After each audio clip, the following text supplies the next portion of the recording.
104.7 The Cave. KKLH, Marshfield, Springfield. A proud member of the Kansas City Chiefs radio network. Touchdown, Kansas City! Now, it's time for Ned Talk. Yes, it is that time again where we spend an hour talking about at least all that we can fit into an hour about the world of sports. I'm Joe Westen. I'm joined in the studio by our resident sports guru, Ned Reynolds. Ned, how are you? How do you spell that? How do you spell guru? N-I-T-W-I-T. No, come on. I'm not supposed to say that. It is a beautiful day in the Ozarks. Sun is out. It's finally warm. The flowers are blooming. Life is good. Spring is here. John Oliver joins us. John, how are you today? I'm fantastic. This is the best time of the year for me sports-wise. You've got March Madness. You've got baseball getting ready to start. I love it. Golf, NBA. And football. Spring football. We got a special guest with us today. It's Jake Gillette. Jake, did I say that right? That's right, Gillette. Okay, all right. I did say that right. I want to be sure that I'm saying it right. Jake hosts a podcast. What's the name of your podcast? A very weird fantasy football. A Very Weird Fantasy Football. That's right. All right. I'm going to try to remember that. He's a sports nut like all of us. So where do you guys want to start at? I guess the best place to start is the brackets. Sure. Ned, did you do a bracket? Did you do a bracket I have, and they are an absolute disaster. Everything that I didn't expect to happen did, and everything I expected to happen did not. It's been a total reverse. When you see some of the surprises going on, and you see it every year, it's nothing new. But how do you explain an Oral Roberts winning in their game? How do you explain an Abilene Christian winning their game? These are teams that are good. They are good for one or two games. You have to remember these are all Division I athletes, and they're recruited as Division I athletes. And while they might not have the consistency of some of the Big Ten, Big 12, Southeastern Conference, ACC teams, on a daily basis, for one or two games, they can get up there and kick somebody's behind, and they have chosen to do that in the NCAA tournament. So no $1 billion from Warren Buffett for you? It went down the drain on the first day. Really? Where did you go off the rails at? I can't remember exactly what the first game was. I think it was in the play-in rounds because really? did not. Yeah, I didn't have UCLA. I had Michigan State winning their game, so it was going right from the get-go. John, what about you? My bracket's a similar mess at this point. I can say it's really been entertaining up to this point, and that's why I love March Madness. You know, the phrase is anything can happen. Ned and I were kind of talking before we went on the air, and, you know, I don't want to go old man Oliver on everybody, but what's winning these games for these lower seeds are free throws. You have to shoot well from the line. And we're seeing it time and time again, these big athletic schools with these high-flying scorers. You don't make your free throws, you're not going to win. Mm-hmm. All right. Jake, what about you? Well, it's funny you bring in Warren Buffett. He called me last night at 11:30 because when I had Abilene beating Texas, that completed my so far unbeatable bracket. I am undefeated. No, I'm kidding. I'm kind of like these guys. I had Wichita State beating Drake, so right out the gate, I was already busted. Really? I didn't fill out a bracket. I have stopped filling out brackets because I'm just horribly bad at it. I'm horribly bad at fantasy sports. That's why Jake's here today, is I just need advice. I'm bad about them. Joe, why do you suppose that Buffett offers the immense treasure chest that nobody's going to win? No. No. The odds are you can't. They're but insane. The funny thing is someday somebody might, on sheer accident, might win that whole thing. But it's crazy. Not going to be while I'm on this earth. I know that. It's so ridiculously, the odds are so overwhelmingly against something like that happening that it is, nothing's impossible, I understand, but that's as close to being impossible as you can possibly get. How many games have you watched so far? In all honesty, probably about 5 that I've seen all the way through. 5 that I've really had intense interest in. Did not see Missouri-Oklahoma last night because of another commitment. But I really felt like Mizzou would win that game, and they didn't. Again, that's one of those circumstances in which I think Missouri's probably a better team than OU, but, hey, Oklahoma got them, and that's what counts. John, how many games you watched? I watched a lot. I mean, as far as full games, probably 0, but as far as going back and forth, I probably watched 10 or 11 games yesterday total. yet again, the back in my day thing when we only had CBS or whoever broadcast them and you just had the live look-ins. What a great thing it is to be able to go between 4 different stations and check in on every single game. Have you been locking yourself in your bedroom at your house to keep the kids and care away from you? No, while I'm you good. watch? Actually, my wife loves this. She's not a huge basketball fan other than this time of the year with college basketball, so she's actually having a great time watching it. Okay. Jake, Yeah. What about you? Normally, I would watch the first 2 days. Remember how it used to be Thursday, Friday? Mm-hmm. And I would lock myself at Bears here in town, and they'd give me the remote controls, and I'd have all the TVs going. But I had a commitment too. Like Ned said, I'm a firefighter here in town, so I had to work 2 days in a row. And so I watched 3 total. Out of all the games that's been played, I've watched 3 Jake, total games. when you're on duty, can you watch it? There's a lot of dead time during that In period. the background. Yeah. And I will not, we do have some downtime, but yeah, it was on in the background. I got to watch the KU game yesterday. I was kind of intrigued with that, with how terrible they're playing, which they almost gave that game away. They did. Any surprises so far for any of you? Ned, we'll start with you. All the upsets, yeah. Yeah. Some of A lot the of upsets. Some of the younger teams that you don't normally hear about.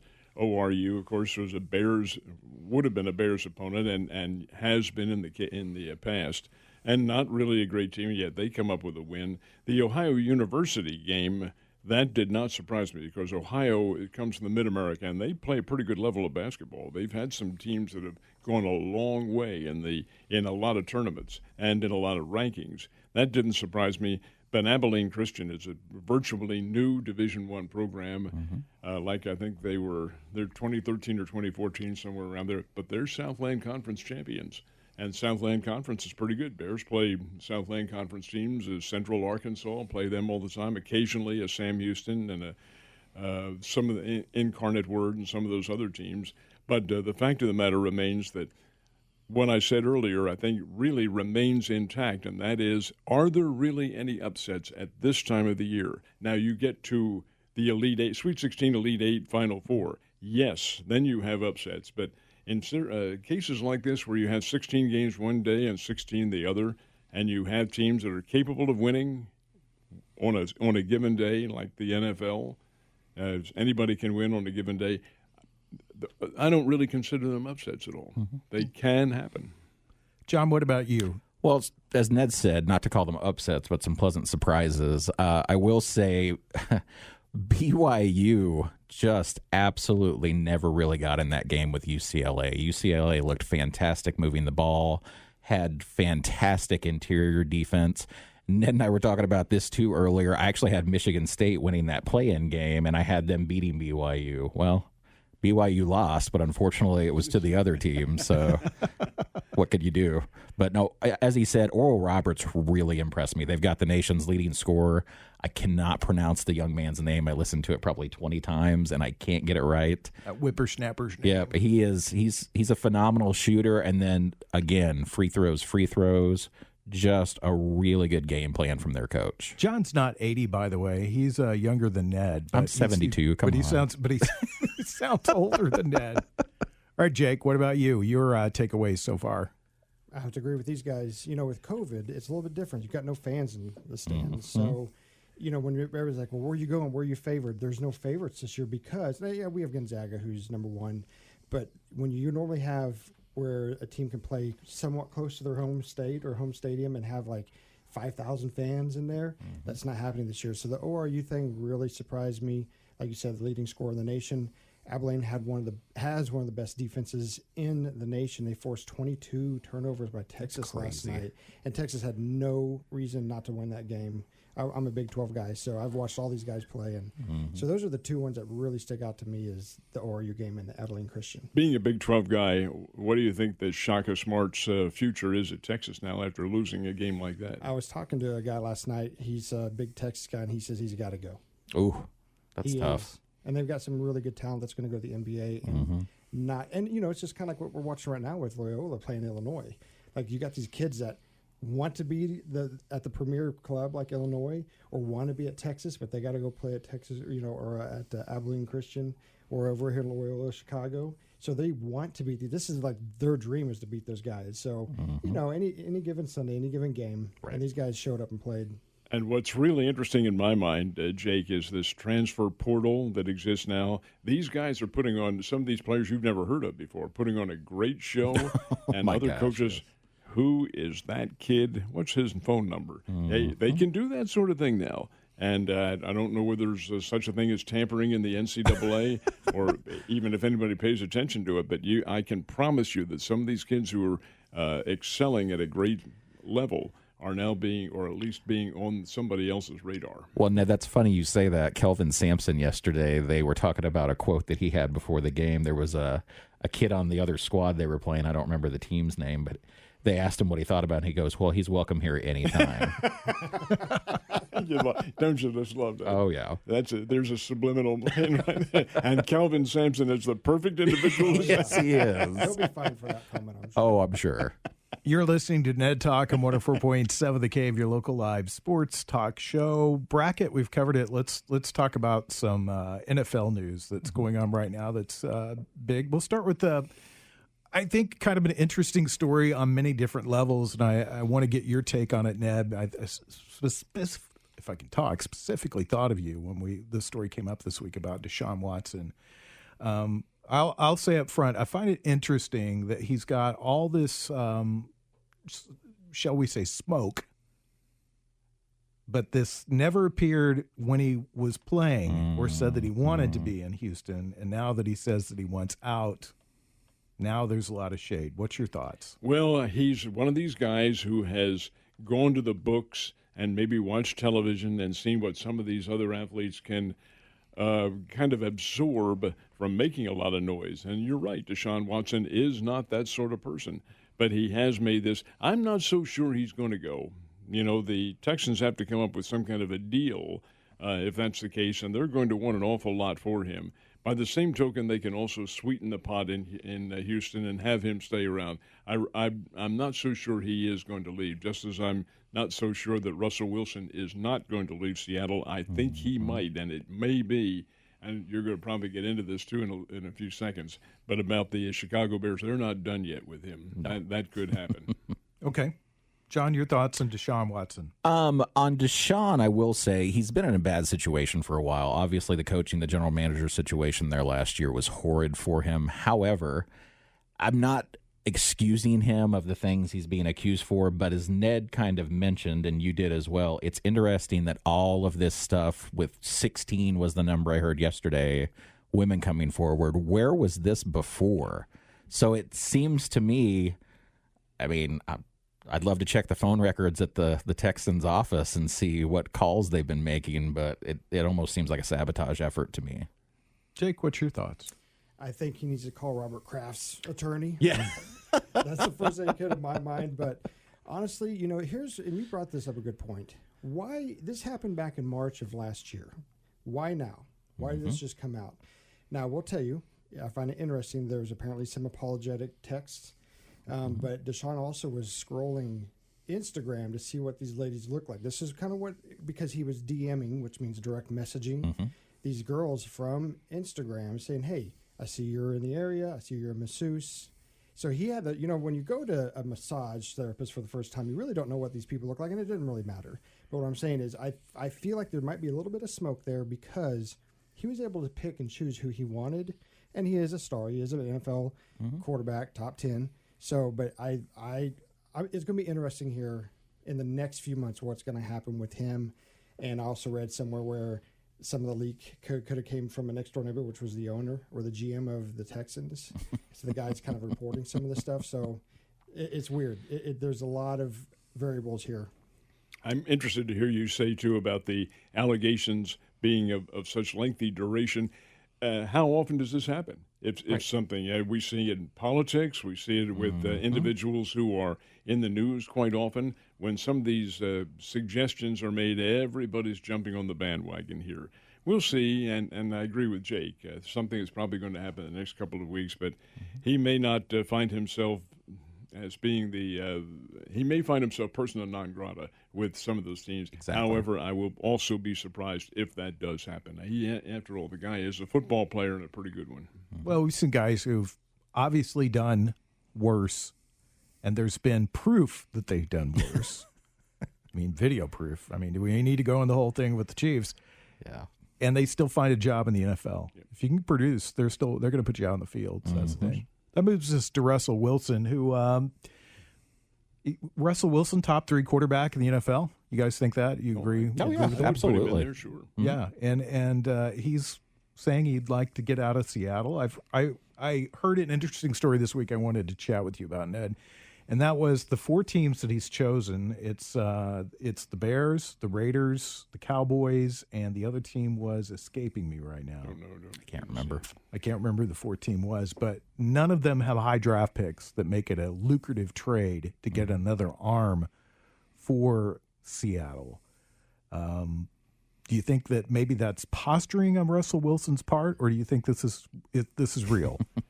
No, I think it's probably posturing on the Seahawks' part because the Chicago Bears are said to have offered 3 first-round draft choices plus 2 other players to be named later, I guess, for his services, and the Seahawks did not find that attractive enough.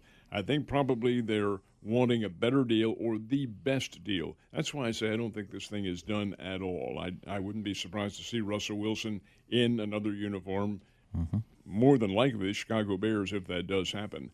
But by the same token, you can see how these teams have to be very careful considering salary caps and some of the other legislative barriers that exist in the NFL about what they're going to do and how they're going to do it. So while it may not happen right away, I'm not so sure it's not going to happen, though. What's your thoughts, John? Well, I can solve the mystery for you. While those teams you mentioned, and I don't know who the 4th team is, may not have high draft picks, it's probably offensive line that he's looking at because all of those teams are very strong on the offensive line. He has been under pressure more than any quarterback in the league the last few years. He's been sacked more times than any other quarterback in the league. He wants protection, and that's something quarterbacks of that caliber deserve. I don't want to go back to the Super Bowl, but if we do, that game was won and lost on the offensive line for the Chiefs. And I'm sure we're going to talk about some of the moves that have been made there as well. But Russell Wilson needs protection, and he doesn't feel like he's going to get that in Seattle, so I don't blame him on this at all. Ask Patrick Mahomes about that. Right. I think was it the Vikings? Was that maybe the 4th? Oh, team? I think that was. I think you're right. Yep. Well, how do you feel if you're Andy Dalton at this moment? Because the Bears have said, you're our guy. Yeah. And then they're looking to shop for Russell Wilson. I mean, yeah. Jake, your thoughts? You when you start reading stuff like they show 3 first round picks, but if you really dig into that, how good of a picks are they getting? If you make the playoffs, you're going to have somewhere between pick 19 and 32. So Chicago made the playoffs, 8-8. So they're in that top echelon of not great picks. If you got the number 1 pick, you're batting 1,000. I think anytime you have a pick that's 19th or greater, you're in like the 200.209. So it's not a great pick. And if they do trade him to the Bears and they now turn into a possible Super Bowl contender and they're making the playoffs, that makes those number 1 draft picks even worse. Really. So I think if you really think about the Chicago thing, it looks good on paper. It passes, it's one of those things where you're like, man, that looks fantastic. I can't believe that. And Khalil Mack was on the table. That was one of the players. I can't remember the other one. Yep. But is that really a good deal for Seattle? Right. At the end of the day, Seattle has to make sure that they cover their butts in this deal, and getting a possible decent quarterback in the draft is where they really, they got to focus around their future. And Russell's he's not a spring chicken. He's great.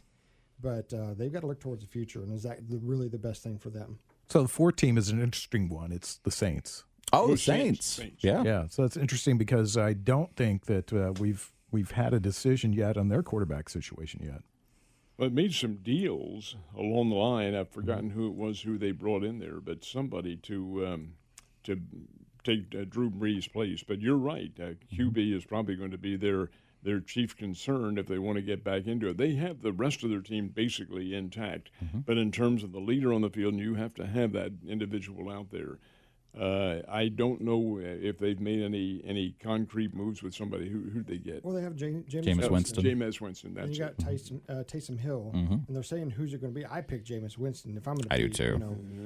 I pick a newcomer because I don't think either one of them is in the leadership leadership category that a Drew Brees is. Of course, how many others are? Not very many. But I think maybe there may be a deal somewhere along the line, and maybe they're the ones who would be in the market for Russell Wilson. That'd be fantastic. Give Tom Brady some, keep him kind of level on the Right. playing field. in that Real division. quickly, let's hit the home team. The Chiefs made a couple of big moves this week, and your thoughts on their signings. Well, the Tooney kid from New England is the real deal. Yep. He was their franchise player. But one person on the offensive line doesn't make all that much of a difference. Now, Kyle Long, just look at him. Yes, 3-time Pro Bowler and all that sort of thing. And he's huge. He's about 6'6", 6'7", and 325, 330, somewhere around there. But you better have some depth on the bench because that guy has not made it through one Right. single season. Correct. He has been injury prone. He is still injury prone. He sat out all of last year. That's my worry about Duvernay-Tardif, too. He sat out last year. I don't care who you are or what profession you're in. When you have taken a year off from anything, you lose your timing. I don't necessarily mean physical timing. Mentally, you lose your approach. And whether or not you can get that back in short order, that's not necessarily a given. So with the Long kid, I think that's Howie Long's son. You're taking a bit of a risk, although he does certainly have a very good pro pedigree, 3-time Pro Bowl All-Star, and he's huge. They will help. The Tooney kid will really help. He's a big deal, but you better have some more out there. All right, sounds good. We'll talk more about everything in sports, our roundtable discussions coming up, and MSU football. More good news right here on 104.7 The Cave, Ned Talk. Back to Ned Talk on 104.7 The Cave. A proud member of the Kansas City Chiefs radio network. Yes, we are. It's Ned Talk on 104.7 The Cave, talking sports on a Sunday afternoon with a lot of sports going on in the world. Golf, baseball, of course, basketball, NBA, brackets, men's, women, NIT, high school basketball. It's a great time of year. Also, there's some football going on, too, and we have more good news to report for our own Missouri State Bears. Really couldn't be any more proud of a team that's come on. They've never, ever seemed to win at Northern Iowa. It's been a house of horrors for them, the Unidome. I think, Art Haynes and I broadcast one game up there, and it may have been 1989 or 88, somewhere around there, where they won. And then in 98, maybe they won. You can count on one hand the number of times the Bears not only have won in the Unidome, but won, period, against Northern Iowa. That's a team that has absolutely owned Missouri State. Well, yesterday afternoon, the Bears go up there, late afternoon game, and win it with defense, beat Northern Iowa, which is probably not as good as they have been, but that's not to make excuses. The Bears win it 13-6. Do get the only touchdown of the game, then they are able to capitalize on several field goals, and that's all Northern Iowa got were field goals. 13-6 victory, which is a very big one, and may just have the Bears knocking on the door of gaining the top 25 in Division I AA or FCS football. Next week, they have Southern Illinois coming in here. SIU's pretty good, and that'll be a nice little challenge, but that game will be here. And hopefully Saturday afternoon, and the last Saturday in March, the sun will be out and everything will be good and warm. Anyway, that's beside the point. The Bears are playing well, and Bobby Petrino's done a great job with his team. It's this time of the show that I always point out that we have not received our complimentary tickets from Kyle Moats or Cliff Smart. So you guys are listening out there, and I know you are. You're probably riveted to the radio at this moment. We need those tickets because we want to go to the game. When's the last time you remember Missouri State being this good, John? Last time I remember them being this good was when DeAndre Smith was there. That's absolutely the last time I remember. Are you excited about the Bears this year? I am. I really am. Ned, you probably know the name, and I'm sorry I don't know the young man's name, but the transfer kid on defense from Braswell. Oh, He's my gosh. From the school that we were watching a little while ago in the women's game, Central Michigan. He is fantastic. Now, it's a different vibe. And as I said, a couple of weeks ago, I'll give Petrino credit. He has totally changed the culture in this amount of time, and the team's fun to watch. Jake, your thoughts on Missouri State football? Yeah, 100%. He's changed the culture. We were just talking about it before the show, Ned and I, was how it's the same kids. They really didn't have anybody really transfer out, but they've changed from being the worst defense to one of the ones that really someone that's you need to know who's coming to town and what's going on, because they're going to hold you to 0 points, very little stuff. I know NIU didn't have their quarterback yesterday, COVID, but not taking anything away from the Bears. They've won 2 in a row against top 25 teams. And they're coming, this coming weekend's a big game for them. And I do think they were ranked 37th. So knocking on that door of the top 25 is big for our city.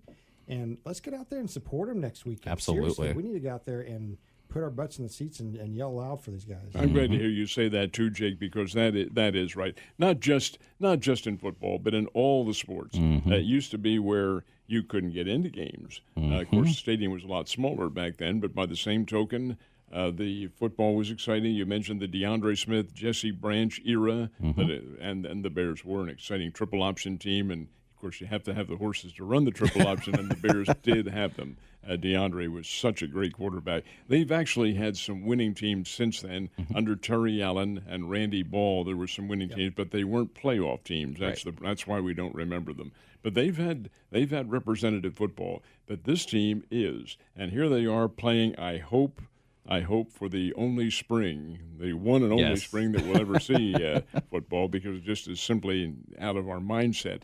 But nonetheless, it is a solid team that does deserve support, and I think they're going to play very well. This game with SIU, and Jake pointed this out, is a very big game coming up on Saturday. I think it's starting at 2 o'clock, if I'm not mistaken. With daylight saving, that shouldn't make any difference. Right. It'll still be sunny.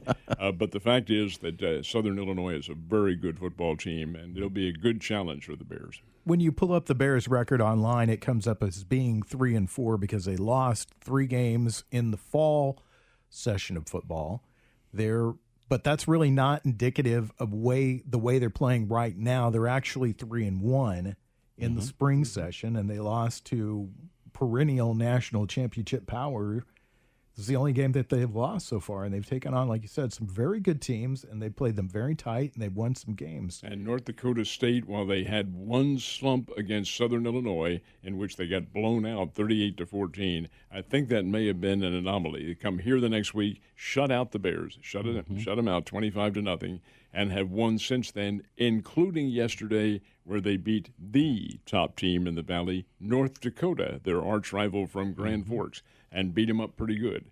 North Dakota State is still North Dakota State. They're still pretty good. They got a tough schedule to go ahead of them, though. But this is all optimistic stuff for fall football, too. Absolutely. Well, and the Bears will play many of these same teams again within the calendar year. And that says something, too, because they're going to have an idea. Coach Petrino will know fully well how to handle the teams now and how to perhaps set a game plan for dealing with them both defensive, on all aspects of the game. I'm wondering how many of these players. I think the kid who is transferred in here from Idaho, who got the start yesterday at quarterback, will probably still be here. I'm sure Jaden Johnson, the quarterback, will be, who didn't play at all yesterday. They have talent. There's no question about that. They have talent. And I really feel like this is a program of the future, and Petrino has to take the credit for it. He's turned them around. John, your thoughts on what you can expect to see from the Missouri State team as we go forward? Well, it's so early in the process for Coach Petrino, and it's very encouraging to see this sort of success rate already. I honestly, as much as I hope we get into the top 25 this year, as you mentioned, Ned, I'm really optimistic about next year. I think, that'll be it'll be a comfort level for Petrino, seeing what he's got. I'll be interested to see who he can recruit to come in next year. And personally, it's, again, the first time I've been excited about Missouri State football in, unfortunately, a couple of decades. Yeah. Now, Ned's been saying that he's not happy. Well, he's not unhappy, but he's been saying he's hoping that this is our only spring football league, that we don't do this anymore. Jake, I want to get to you because I know you follow sports really closely, and I know their opinions on it, but what do you think about spring football? Do you follow any of these upstart leagues? Have you spent any time at all with the FCF, the Fan Call Football League? No. I mean, I could lie to you, but no. And what I like about this is, if you think about it, about June, when things start kicking off for a football program, mini camps and all that stuff, and getting ready for the season starting in September, MSU did all that. Missouri State did all that, and then they had a little break, but then it's like you get all of spring, then you start mini caps again, and then you have your regular football season to start. I think they are going to be ready to play some football in the fall because they don't really have that break. They don't have the off season. Right. To where they're going home, seeing mom and dad playing video games. You know what I'm saying? So Yep. I'm looking forward to next year, too, a lot. By the same token, Jake, though, can they physically recover from a spring season in time for a fall season so close at hand? That's a really good point. And looking forward, we have some hard games ahead of us. We still have to go to North Dakota State, right? So we have some To North Dakota. North It's Dakota. Grand Forks, yeah. So we have some big games ahead of us, and you could be that could be right.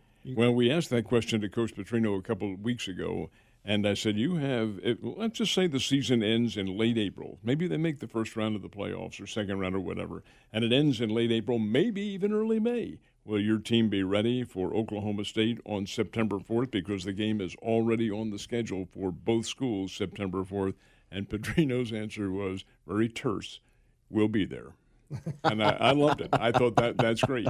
We'll be ready. We'll be set to go. We'll play some football. Our listeners who follow us know that I'm interested in the Fan Call Football League, and there was a bit of an upset. They're in the playoffs. There's only 4 teams in this league. The Beast were 3-1, and they were against, in the opening round of the playoffs, the Glacier Boys. And let me point out that is with a Z at the end of it. And the Glacier Boys were 1-3. Glacier Boys upset. And then the Wild Aces, the number 2 seed, beat the 3 seed, the Zappers. So the championship game, Glacier Boys with a Z and Wild Aces. That's what's happening in Fan Called Football. I know everybody's really Joe, that is impressive. Yes. Yeah, I know. I'm interested in these upstart leagues. I do like upstart football. Joe, that's not even upstart. Their mothers don't even know these kids are playing in this game. Yeah, you have to. Yeah, I think you can only watch it online. We'll be back in a minute with our roundtable discussion. We're going to talk about the undefeateds next on Ned Talk.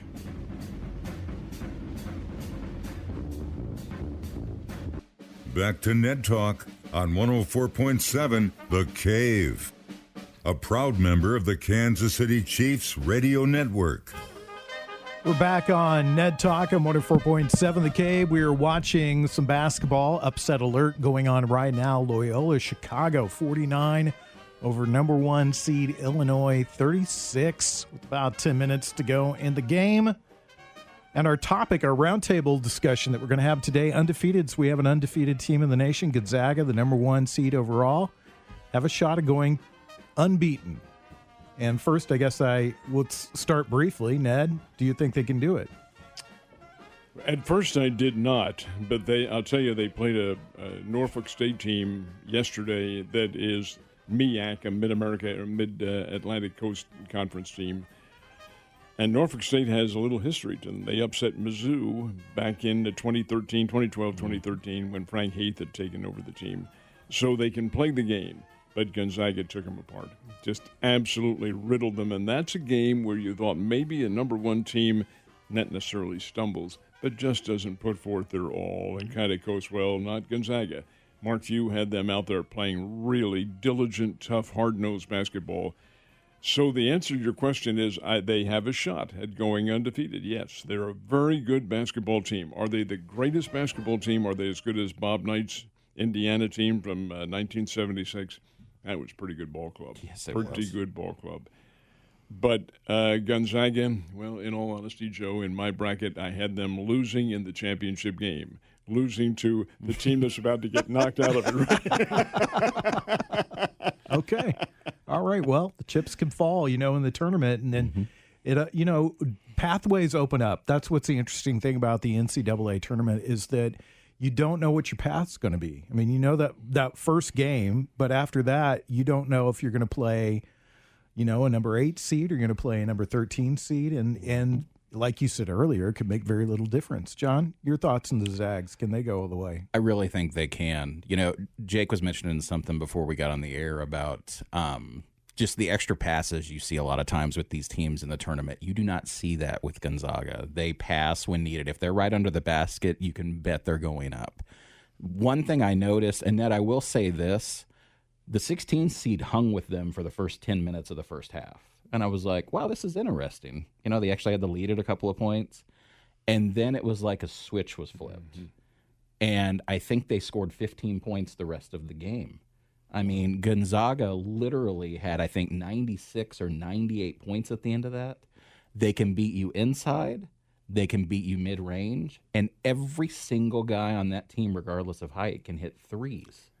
It's just, I mean, it is an offensive deluge, and they're very smart on defense, too. John, you can make the boxing analogy to this. The champion is coming out, and he's jabbing a little bit and dancing around there, looking for that weakness. And, the other team, the other opponent in a boxing match, he's going to get in a few licks here and there. But then when the weakness has been diagnosed and described by the coach and put on paper, bingo, it's all over. Yeah. It's impressive. That's all I can say. Jake, your thoughts on Gonzaga? That you hit the nail on the head. It comes down to coaching, hands down. And Mark Few's one of the best guys out there. He's not the one of those guys that keeps looking at the NBA. Maybe you don't hear anything in the news about him looking for a different job. And I know that they don't play in one of the elite big conferences, and so this year, why not? Like with no fans again, we're going to mention that again. No fans. You're not in a realm where you're surrounded by your home fans. So I think that they have a chance of doing it when they should. I mean, they've been there all year long. They've been the best team all year long. Mm-hmm. So they've had some testers. They've almost lost a couple, but I think Gonzaga is the elite team. I have them against Baylor, and so that's going to be a rough game. What's interesting is they were to have played Baylor during the regular season, and the game got COVIDed out. That's the one thing that I find very interesting about Gonzaga. Yes, they beat all these top teams and all that they play out of conference, but they don't play them on a regular basis. If they were in a big conference and get tested game in and game out, I don't think they'd be undefeated if that were the case. No, but because their conference with San Francisco and Loyola Marymount and San Diego University, not San Diego State, and some of these others, is not a particularly high-powered league. They don't get tested with every game, and they are. But that takes nothing away from Gonzaga. They can play. They're a good team. Something interesting I want to point out to you guys here. I interrupt our roundtable discussion that something Loyola Chicago is doing right now you don't see very often in either league, in NBA or college basketball. They've gone to a full court press. Nice. And early. I mean, there's 8 minutes to go in this game. They have an 8-point lead right now, but they're going to a full court press after they score. So I find that kind of interesting. You don't really see that whenever a team's out. No, you don't. So they're wanting to put the pressure. They could smell possible upset here. Let's talk about undefeateds, though, for a second. Ned, what comes to mind when we say undefeated in sports? Well, the 88-game winning streak of UCLA is the first thing that comes to mind in college basketball, and the 47-game winning streak of Oklahoma come to mind as well, and the 111-game winning streak of UConn's Lady Huskies. That's what immediately comes to my mind. Plus, I can go to another sport. Rocky Marciano retired as the only undefeated heavyweight champion. That's not to say he was the greatest, because Ali and Joe Louis and some of the other great heavyweights. Yeah, Floyd Mayweather. Floyd Mayweather's another one. Yeah. But still, it's a remarkable achievement when you consider that they're fighting within their particular genre, and the circumstances are such they've been able to get through it. So, yeah, those are the ones that really come down and hit me with a lot of force. Dolphins, too. Miami Dolphins. Team to talk about. 1972, but remember now, the playoff situation was a whole lot different back then. Yeah, exactly. But still, undefeated. Undefeated, nevertheless, yes. Do you think football was harder back then? Harder played, guys putting their all in back in the 70s? Because there were lesser games, Jake, maybe. I think that could be, in fact, a key to what goes on. But that's not to say that, and we may have 17 games to the National Football League coming up here. That's right. That's not to say they always all don't put forth, but there has to be a letdown somewhere along the line. Yeah, I wonder that too, because it seems like guys, and I know any football guy would probably, oh no, that's not true, but it seems like guys were tougher. You saw less injuries. But I think that was true of all sports at that time. Leather helmets. Well, I'm not even talking about that. Like a guy look at a guy like Dick Butkus, you know? You look at some of those guys, the Steel Curtain NFL teams, the Raiders, the Chiefs, the Packers. Those were tough teams. I mean, really, really tough. Less athletic, more tough. A lot of it has to do with the publicity mill within your team too, and who's churning out all these press releases and how the media's lazy. Oh, they want these press releases handed to them. Oh, look at thus and such and so and so. He's done this. He's done that. All because of some media guy. You know the commissioner of pro football who really put the game. Well, it wasn't Bert Bell who was the commissioner who really got it started, but the guy who followed him, Pete Rozelle. You know what he did prior to.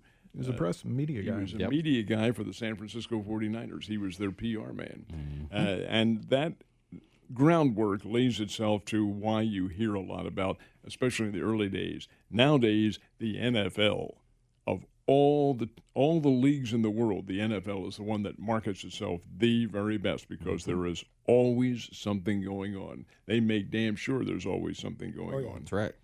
Baseball used to be the best at it because they planned their, postseason, and all the awards came afterwards, and then it was hot stove, which is still my favorite free agency. I mean, all the other free agencies are based off hot stove, but it's changed so much with our 24-hour news cycle and our attention spans. But we're way off topic here, by the way. By the way, Jake, your thoughts on undefeated? Something come to mind specifically to you? I'm very impressed. Ned and I have not hung out quite a bit, but I've always heard about your memory. And he sat there and rattled off Rocky Marciano and the 47 games of OU. That was impressive. UCLA going, 3 of their 7 consecutive championship games championship years came in those undefeated years. 3 of them did. There was 7 consecutive championship years, but they had maybe a loss, horrors, during the regular season. But the 88-game winning streak encompassed 3 of them. That's right. So if I was going to put all my chips into one, the UConn ladies, what he's done with that group of girls, and because I've never seen anything quite like it. And so if I was going to put all my feathers in one hat, it would be for them because of what they did and across the board. 111 straight games. 111, that was inclusive of playoff games. Correct. Then their regular season schedule, I think, is 125. It's 122. 122 without a defeat in the regular season. South Carolina, I think it was, that ended that one. But here's one that's even better than that, in my opinion. They left the Big East in 2012, joined the AAC, and left the ACC last year, the AAC. Never lost one game. They're 138-0. Now they joined the Big East, and they've blitzed this season. Yeah. They were undefeated. Now, have one loss, but it's to Arkansas down here, which I think the Lady Bears are going to be playing on Wednesday night, too. My mind goes back to the UCLA teams, John Wooden. Yep.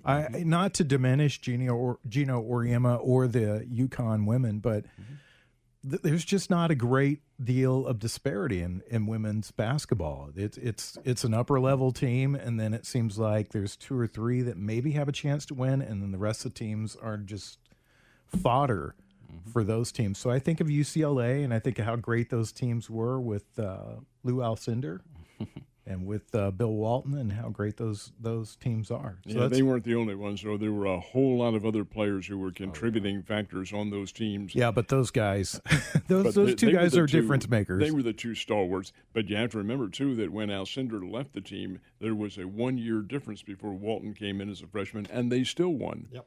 They had Dave Myers. He's his sister Ann Myers, Don Drysdale's widow. She was a great star. He was a great star. The brother, Dave Myers, was on that team, and they had Sidney Wicks and people like that who were really top-notch ball players. And you also had another major advantage to UCLA. The playoffs were nowhere near as long as they are now. It wasn't 6 rounds; it was about 4, and that made a difference. 12-point lead as we get to the 5-minute mark. Illinois looking like they could possibly lose a number 1 seed going down to Loyola. That would be a big story. We'll keep you posted. We'll be back in a minute with Ned Talk on 104.7 The Cave. Back to Ned Talk on 104.7 The Cave, a proud member of the Kansas City Chiefs radio network. Guy's been broadcasting as long as Ned had. Still doesn't understand live microphones and how all that works. How you doing? I didn't say anything that was derogatory or anything. No. You save that for when you know Afterwards. the mics right. are completely off. Before and after, man, it's a blue streak in this room for Mr. Reynolds. No, it's not that bad. No, it's not that bad. I'm just teasing you. What are you going to watch this afternoon when you go home? Well, as a matter of fact, probably nothing, because I do have some trimming work to do. It sounds less than exciting, but it has to be done. Is that code for something? No. That's the real thing. It's bushes that need to be trimmed. I think it's code. No. I really honestly do. Okay. All right. So what about you, John? What are you going to go home and watch today? I'm gonna watch the tournament. That's I love the first 4 days of the tournament are absolutely probably my favorite sporting time of the year. There's just so much going on, so much excitement, so many upsets. I was crushed last year when I realized they were not going to have the tournament. So it's so much fun to be back in that spot. Jake, what about you? What are you going to watch? Same. I'm going to watch some of these college hoops. We got the Honda Classic in golf if you're a golfer, and then I'm going to build I don't know how much more sports I'm going to do that. I'm going to build put up a basketball goal for my kid. Put one in the ground. Oh, very I'm nice. going to watch her shoot some hoops. There you go. Yeah, Jake is not only a fireman, he's a contractor, and you have 3 daughters, Yes. right? Yep. So anybody that has 3 daughters should get a special award. Oh, my gosh. Do they Yes. all play basketball? No, just the young one loves it. Really? The other How the old other is? two she's 13. The other two are in gymnastics. So Well, they're in one athletics. just got so. engaged yesterday. Wow. Oh, congratulations. How do you feel about that? I still have mixed emotions. Yeah. I always told them to wait till they were 30, and then. But I'm happy for her. If she's happy, I'm happy. Yeah. Well, that's great. Congratulations. Thank John, thanks for being here. Ned, thanks for Absolutely. being here. We'll give you one last report on the game. Loyola up by 11 with 3:48 to go. Could be an upset. Want to say thanks to Corbin Campbell, Mike the intern, Scott Meyer, Nick Fury. We'll see you guys next Sunday at noon for another round of Ned Talk. If you're just tuning in and you go, gosh, I missed it, you can download it as a podcast through our website. You can get it through the Cave app, or you can find it wherever you get your podcasts at. I'll see you next Sunday. It's Ned Talk on 104.7 The Cave.